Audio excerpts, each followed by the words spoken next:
Presentasi praktikum pembuatan minyak kelapa. Bismillahirrahmanirrahim. Assalamualaikum warahmatullahi wabarakatuh. Shalom, Om Swastiastu, Namo Buddhaya, dan salam kebajikan. Perkenalkan, nama saya Yulia dengan NIM Sandbook A40121032. Saya dari kelas G.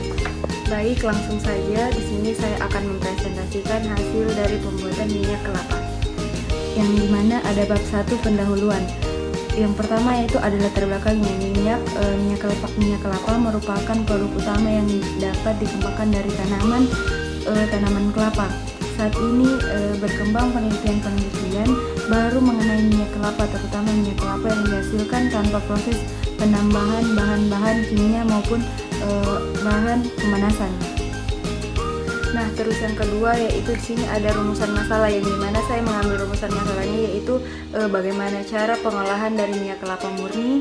Terus yang kedua yaitu alat dan bahan apa saja yang dapat digunakan untuk membuat minyak kelapa murni. Nah, terus di sini bagian ketiga ada tujuan penelitian. Nah, tujuan penelitiannya yaitu saya mengambil 3. Yang pertama untuk mengetahui teknik pembuatan dari minyak kelapa itu sendiri. Terus yang kedua mengetahui waktu yang dapat diperlukan dalam pembuatan minyak kelapa.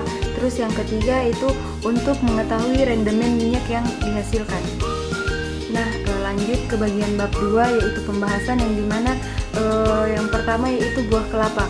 Nah, buah kelapa sendiri adalah anggota tunggal dalam genus Cocos dari suku aren-arenan atau Arecea. Arti kata kelapa atau coconut dalam bahasa Inggris, yang dimana dapat menunjuk pada keseluruhan pohon kelapa biji atau buah yang secara botani adalah pohon berbuah, bukan pohon kacang-kacangan. Nah, yang kedua yaitu bahannya itu ada garam. Nah, garam merupakan salah satu komoditi strategis karena selain merupakan suatu kebutuhan pokok manusia, garam juga digunakan sebagai bahan baku industri. Nah, garam adalah kumpulan senyawa kimia yang dengan komponen utamanya yaitu natrium klorida. Sama saja dengan garam dapur. Proses pembuatan garam di Indonesia pada umumnya dengan cara menguapkan air laut dengan menggunakan sinar matahari. Nah, terus yang ketiga ada minyak. Nah, bagian minyak ini adalah istilah umum untuk semua cairan organik yang tidak larut atau bercampur dalam air. Minyak juga adalah salah satu kelompok yang termaksud pada golongan lipid, yaitu senyawa organik yang terdapat di alam serta tidak larut dalam air tetapi larut dalam pelarut organik non-polar, misalnya di diethyl ether. Nah, minyak ini merupakan zat makanan yang penting untuk menjaga kesehatan tubuh manusia. Selain itu, minyak juga merupakan sumber energi yang lebih efektif dibandingkan dengan karbohidrat dan protein. Nah, baik, kita lanjut ke bab 3 yaitu di sini ada metode pembuatan. Nah, metode pembuatan ini yang pertama yaitu alat dan bahan. Nah, alat yang digunakan pada pembuatan minyak kelapa sendiri yaitu saya menggunakan loyang, parang, ember, pisau, blender, wajan, kompor, dan spatula. Nah, untuk bahan dari pembuatan minyak ini yaitu saya menggunakan kelapa, menggunakan garam, dan menggunakan air yang bersih untuk membilas dari kelapa untuk menjadikan santan. Nah, terus tempat dan waktu pembuatannya itu saya membuat minyak kelapa ini pada hari Selasa tanggal 19 Maret dan tempat pembuatannya itu saya membuat di rumah. Untuk pembuatan minyak kelapa ini saya menggunakan parang sebagai alat untuk menghilangkan tempurung dari isi kelapa tersebut, dari isi buah kelapa tersebut. Nah, kemudian saya memilih kelapa yang berkualitas bagus untuk dijadikan minyak. Nah, kelapa tersebut dibersihkan, lalu dicuci bersih, lalu dipotong hingga mengecil. Setelah itu saya memblender kelapa itu hingga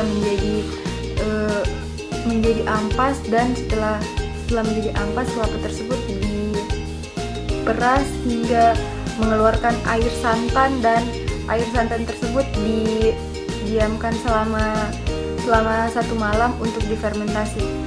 Nah, sebelum didiamkan selama 1 malam, air kelapa tersebut dicampuri oleh garam agar mempercepat terjadinya minyak tersebut. Nah, minyak tersebut setelah terjadi minyak tersebut terbagi menjadi 3 lapisan. Yang pertama yaitu ada lapisan minyak murni, yang kedua ada lapisan santan, dan yang ketiga ada lapisan air. Nah, lapisan yang diambil untuk diproduksi menjadi minyak itu adalah lapisan pertama yaitu lapisan minyak murni. Nah, setelah itu minyak tersebut disaring dan setelah disaring diletakkan di wajan untuk dimasak hingga masak dan menjadi seperti ini. Menjadi seperti bening seperti ini. Sekian presentasi dari saya. Saya ucapkan banyak terima kasih dan mohon maaf apabila banyak kesalahan. Saya akhiri, wabillahi taufiq wal hidayah. Wassalamualaikum warahmatullahi wabarakatuh. Shalom, Om Santi Santi.